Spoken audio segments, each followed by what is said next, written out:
नमस्कार. पुन्हा एकदा पौर्णिमेच्या निमित्ताने आपण जे ध्यानसत्र घेत आहोत त्याच्यामध्ये तुम्हा सगळ्यांचं द हिलिंग लॅब आणि संवाद सेंटरच्या माध्यमातून पुन्हा एकदा स्वागत. मगाची सूचना परत एकदा देईन, आपापल्या माईक कडे लक्ष द्या. आता मला अनम्यूटचा ऍक्सेस काढावा लागेल, कारण सारखं सारखं माईक कोणाचा ऑन आहे हे शोधण्यात वेळ जातोय.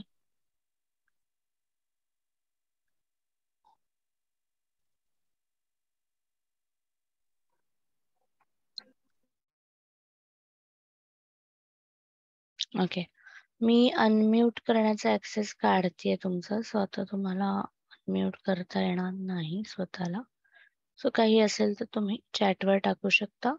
मेडिटेशनच्या शेवटी पुन्हा एकदा नेहमीप्रमाणे you will be able to unmute yourself and then you can talk. बाकीच्यांना डिस्टर्ब नको म्हणून आपण ऍक्सेस आता काढलाय.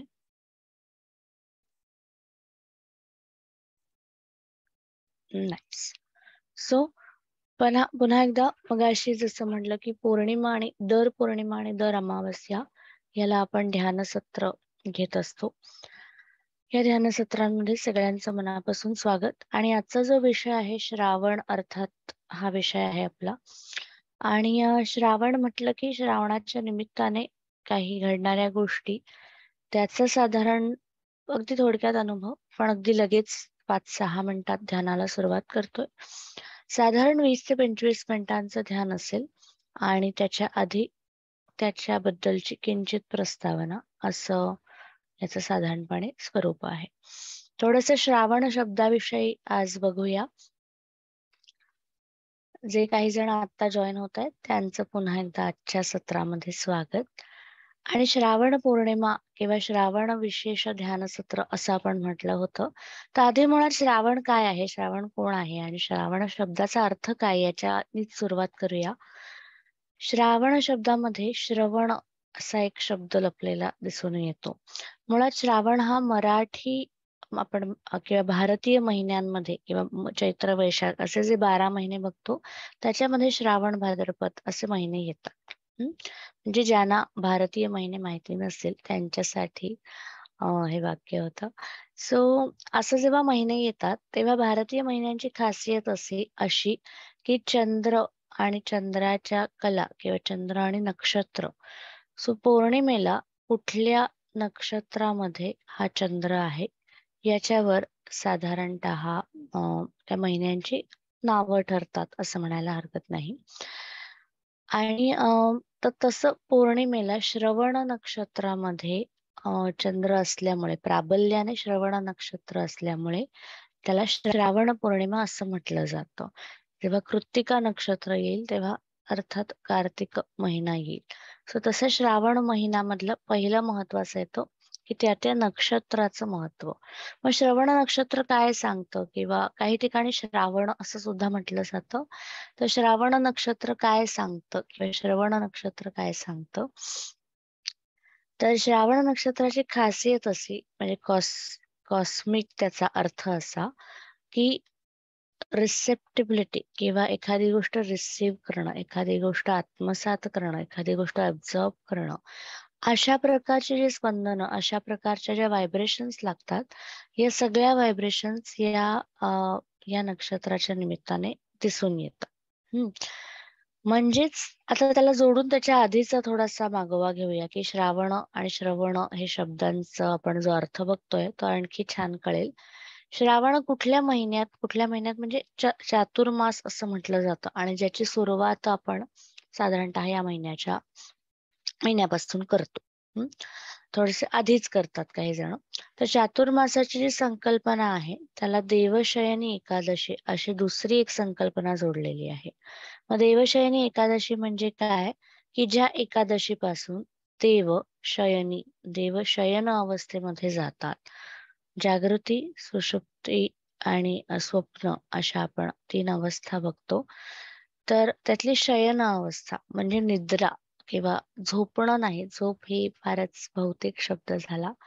तर ते शयन अवस्थेमध्ये जातात तेव्हा जिथे निद्रा अवस्थेमध्ये देव जातात.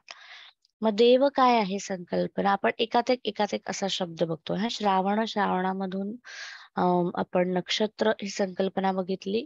मग नक्षत्रावरून आपण देवशयनी एकादशी या विषयावरती आलो. तर देव शब्दामध्ये द आणि व 2 अक्षर दिसून येतात. व जिथे जिथे येतो तिथे नियमन, एखाद्या गोष्टीचं नियंत्रण किंवा मॉनिटरिंग ज्याला म्हणतात.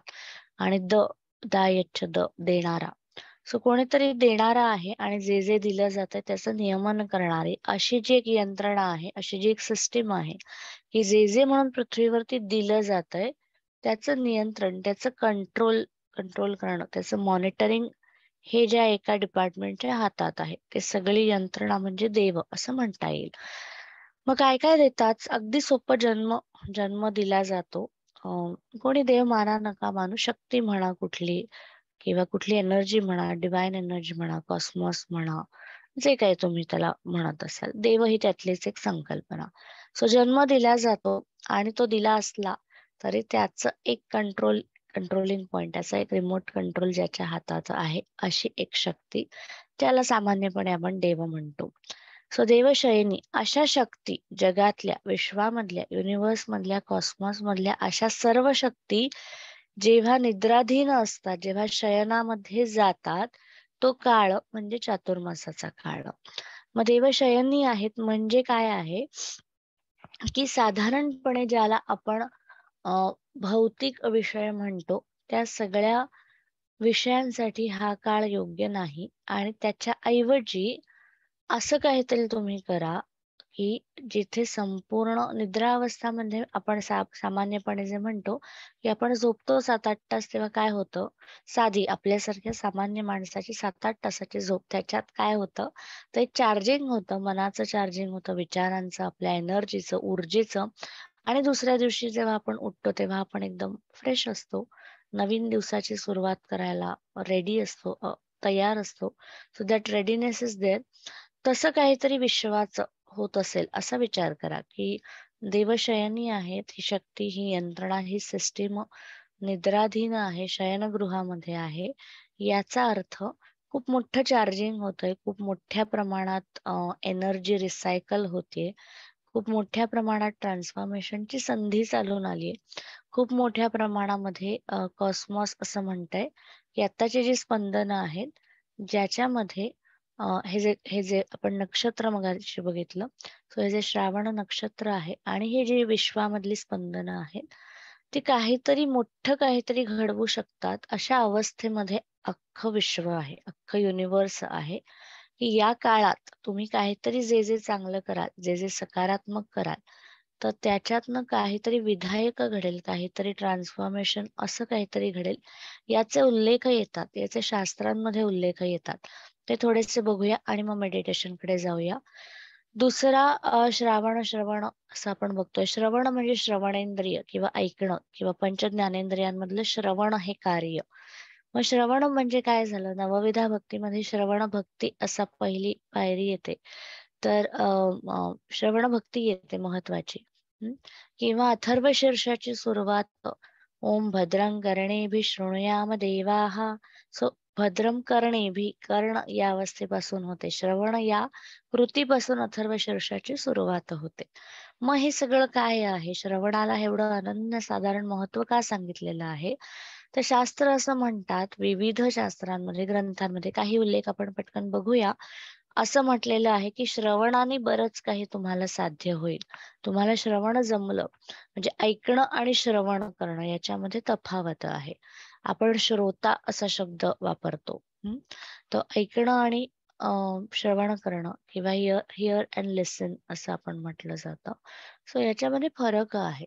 सो असं श्रवण ज्याला जमतं, ज्याच्या श्रवणेंद्रियापर्यंत गोष्टी पोहोचतात, म्हणजेच त्या आतपर्यंत पोहोचतात, त्याला आपण सोप्या भाषेत म्हणूया सबकॉन्शियस माइंड पर्यंत पोहोचतात किंवा सेल्स पर्यंत पोहोचतात, त्याच्यामध्ये निश्चित काहीतरी बदल घडू शकतो.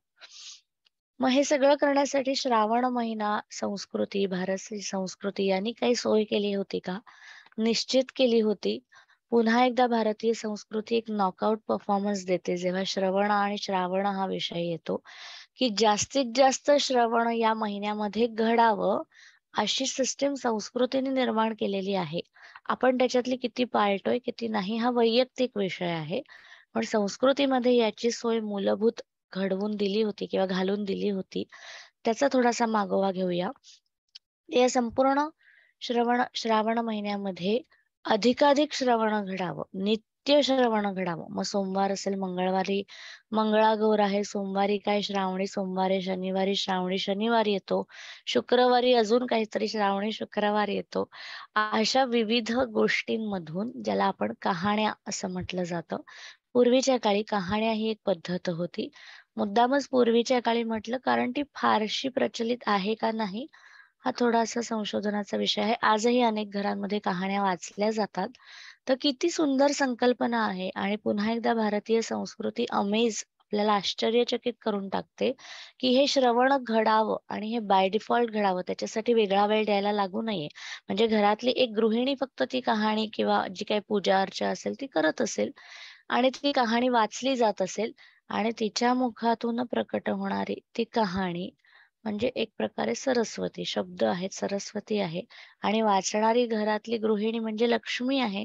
तर साक्षात लक्ष्मी आणि सरस्वतीच्या एकत्रित व्हायब्रेशन्स मधून, एकत्रित स्पंदनांतून घराघरांमध्ये वाचल्या जाणाऱ्या कहाण्या आणि त्या घरातल्या प्रत्येकाच्या सहज कानावरती पडतील आणि कुठेतरी श्रवण साधलं जाईल अशी छान सोय केलेली होती. तर त्याचा श्रवणाशी आणि ह्या कहाण्यांचा थोड्याशा कहाण्या कोणाला माहिती असतील तर साधारणतः आटपाट नगर होतं अशी त्याची सुरुवात होते साधारणतः. आणि त्याचा शेवट खूप इंटरेस्टिंग आहे. पाचा उत्तराची कहाणी साठा उत्तळे सुफळ संपूर्ण. सुफळ संपूर्ण असं म्हटलेलं आहे. सुफळ असं म्हटलेलं आहे. सो प्रत्येक कहाणीच्या शेवटाला फळाची अपेक्षा आहे, सुफळाची अपेक्षा आहे, की हे सगळं श्रवण तुम्हाला उत्तमोत्तम फळं देवो. या सगळ्या श्रवणातून तुम्हाला उत्तमोत्तम असं काहीतरी फलप्राप्ती होवो असं याच्यामध्ये उल्लेख आहे. कारण सगळ्या कहाण्यांचं निश्चित फलश्रुती ही सांगितलेली आहे. आपण आजकालच्या जमान्यामध्ये 2022च्या काळात एक पॉडकास्ट हा एक प्रकार खूप प्रचलित आहे. या पॉडकास्टमध्ये तोच उद्देश आहे, जो आमच्या अस्सल भारतीय कहाण्यांचा होता, की तुम्ही येता जाता तुमच्या कानावर काही महत्त्वाच्या गोष्टी पोहोचाव्यात. मग पॉडकास्ट असेल, ऑडिबल असेल किंवा ऑडिओ बुक्स ही संकल्पना प्रचलित आहे. तर मुळात येता जाता कानावर काहीतरी पडावं आणि त्या येता जाता कानावर पडण्यातनं काहीतरी घडावं, अशी जी व्यवस्था आता आपण पॉडकास्टच्या माध्यमातून साध्य करण्याचा प्रयत्न करतो, तसंच काहीतरी या कहाण्यांमधून होतं. इथेच थांबत नाही. अस्सल आपण म्हणतो ना, की अस्सल भारतीय मातीतल्या ह्या ज्या यंत्रणा आहेत, त्या इथेच थांबत नाहीत. मगाशी मी एक छान शब्द वापरला, एकदम नॉकआउट परफॉर्मन्स आहे. का आहे? कारण त्याच्या पलीकडे जातात. श्रवणाचं महत्त्व सांगत असताना जसं ते कहाण्यांचं आहे, तसं पुढे जाऊन श्रवण, श्रावण या संकल्पना, नाद या संकल्पनेशी जोडलेल्या आहेत. इथे विविध प्रकारे नादाची निर्मिती हे संस्कृतीचं आणखी एक महत्त्व आणि विशेष करून श्रावणाचा पुढचा भाग असा, की त्याच्यामध्ये कहाण्या येतात. मग नाद कुठले-कुठले येतात? पूजेमध्ये अनेक नाद येतात. विशेष करून घंटेचा नाद येतो. कहाणीच्या निमित्ताने शब्दांचे काही नादन किंवा शब्दांचे समूह त्यांचा एक नादबंध येतो आणि त्याच्यानंतर आरत्या येतात, मंत्रोच्चार येतात. छोटे मंत्र, मोठे स्तोत्र असतील, मंत्र असतील आणि श्रावणापासून एक संपूर्ण सणावली चालू होते. सणवार चालू होतात आपले सगळे आणि या सगळ्या सणवारांमध्ये मग विविध प्रकारे नाद जोडलेले आहेत. आरत्या हा त्यातला महत्वाचा विषय.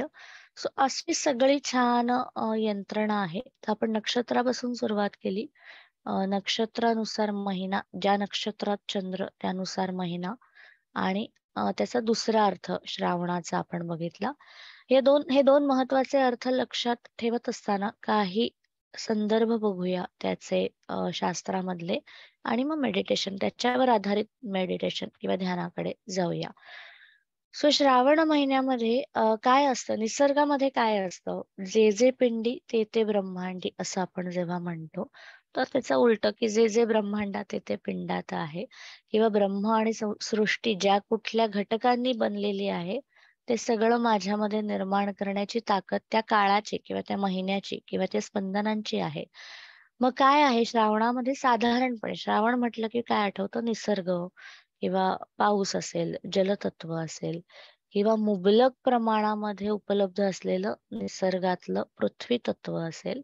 मग त्याच्यात पूजांमध्ये पत्री हा एक विषय येतो. आता गणपती आलेत, गणपतीच्या काही पत्री येतात.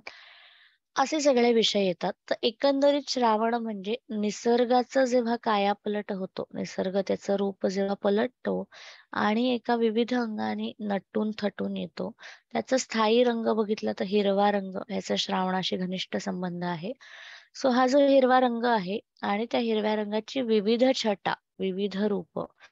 मग आता विविध ठिकाणी आपण बघतो की ट्रेकला जातात लोकं किंवा काही-काही गोष्टी चालू असतात. सामूहिक काही गोष्टी चालू असतात, ज्या निसर्गाशी संबंधित असतात. त्याचे उल्लेख येतात स्कंद पुराणामध्ये महादेव आणि सनत कुमारांच्या संवादामध्ये असा उल्लेख येतो. द्वादशेषु अपि मासेषु श्रावण मम अतिवल्लभ किंवा प्रियवल्लभ, की माझा अतिशय आवडता कोण आहे? श्रावण महिना आहे. शास्त्र अनुरुक्तो बहुपुत्र मित्र, त्याची लक्षणं दिलेली आहेत. शास्त्र अनुरुक्तो बहुपुत्रो मित्रः, सत्यपात्र भक्ती विजित अपरि अपरी किंवा तिथे अरिपक्ष असं पण म्हटलेलं आहे. सत्य पात्र भक्ती विजिता अरिपक्ष प्राणीपूर्ण श्रावण प्रविणच्छेद जानकारो श्रावणाही यस्य. सो श्रावण कसा कसा आहे, श्रावणात तुम्ही काय काय करा हे सांगितलेलं आहे, ज्याच्यातलं काहीतरी आपण मेडिटेशन मध्ये सुद्धा करणार आहोत. शास्त्र म्हणजे शासन, म्हणजे अनुशासन, म्हणजे नियम, म्हणजे तुम्हाला जर एखादी सवय किंवा तुमच्यामध्ये काहीतरी बदल करायचा आहे, एखादं पॅटर्न, एखादं काहीतरी आहे तुमच्यामध्ये जे खूप काळापर्यंत तुमच्यामध्ये टिकून आहे किंवा चांगलं किंवा वाईट दोन्ही अर्थी, पण ज्याच्यात बदल हवाय किंवा ज्याच्यामध्ये तुम्हाला प्रगती हवी, असं काहीतरी नियमांच्या कक्षेत येणारं असं काहीतरी.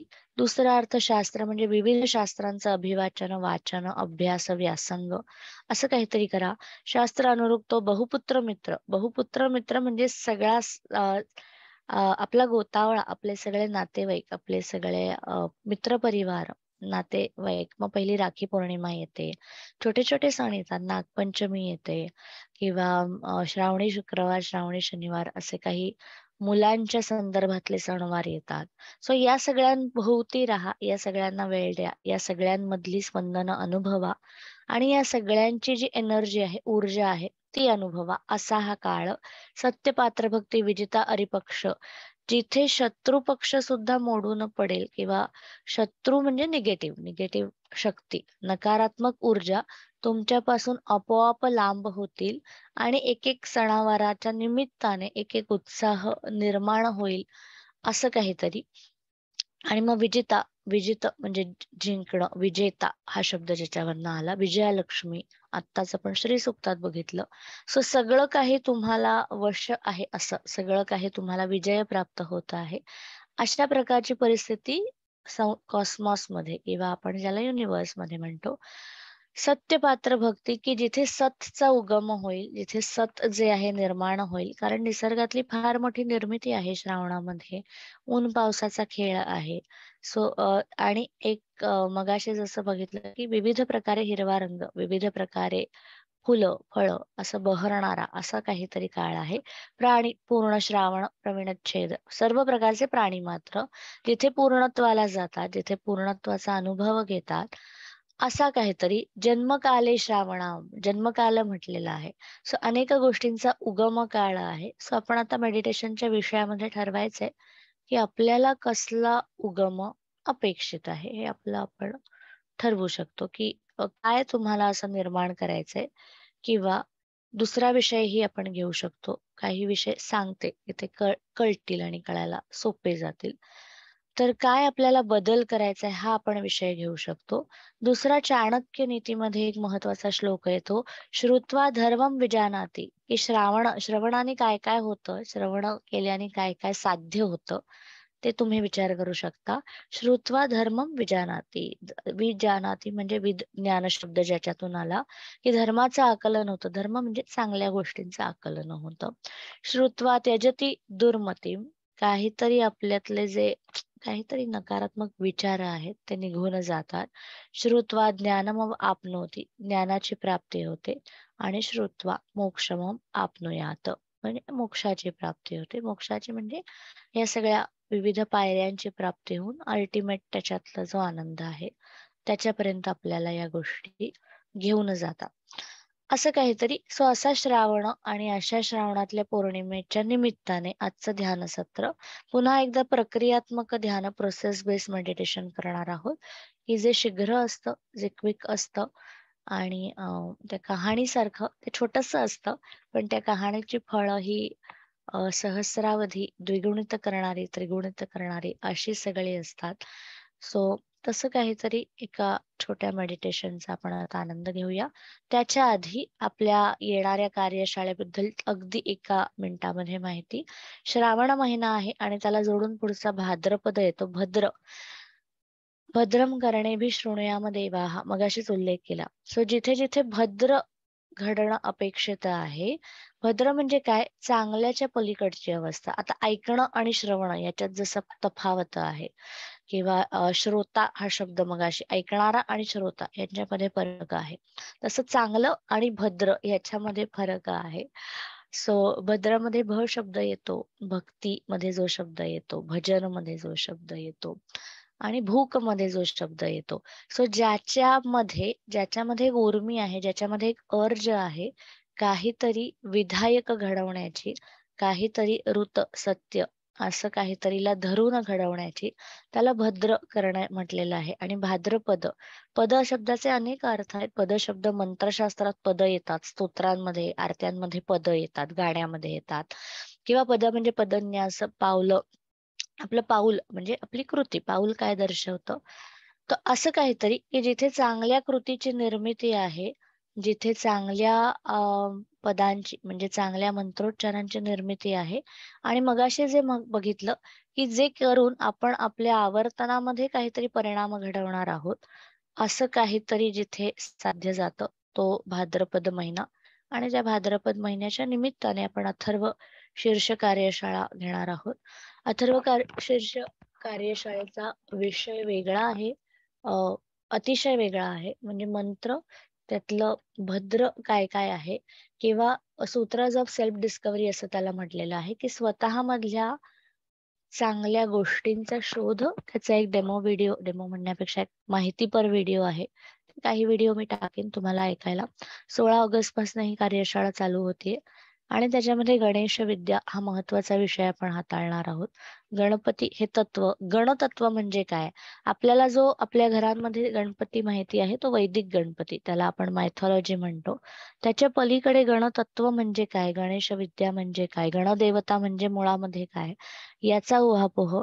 गणपती अथर्व शीर्ष हे उपनिषद आहे. आपण ते मंत्र स्तोत्र म्हणून खूप पॉप्युलर असलं तरी ते उपनिषद आहे. तर उपनिषदांचा अर्थ काय? उपनिषदांचा काय त्यांचा बेस आहे किंवा ते कशासाठी घडवली आहेत ते याच्यामध्ये बघणार आहोत. मग वैदिक गॉड जसं आहे तसं तांत्रिक गणदेवता आहे, तिच्याविषयीची माहिती. त्याच्यानंतर पुन्हा एकदा त्याचे भौतिक आणि आध्यात्मिक अर्थ आणि त्याचा उहापोह हे आपण बघणार आहोत.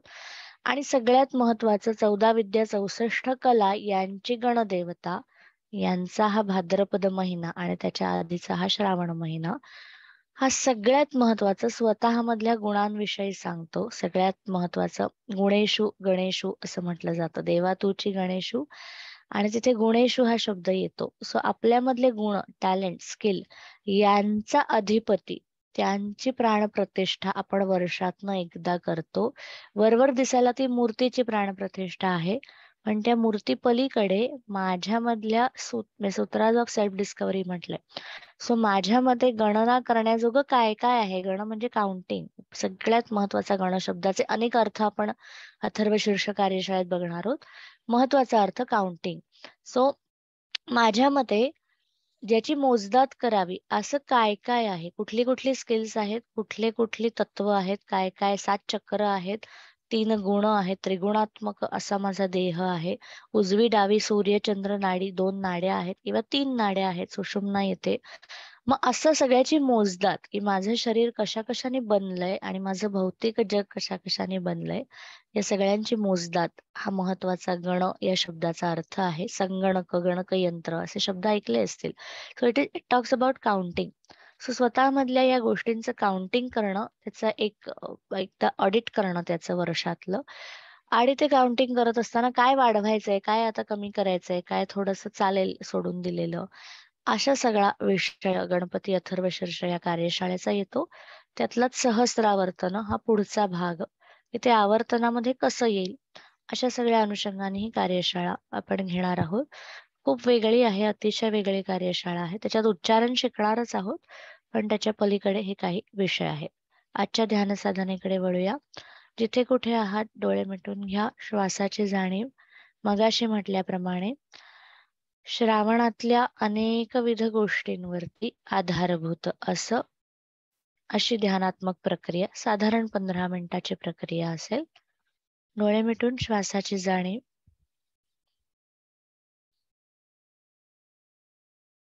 शरीराची जाणीव.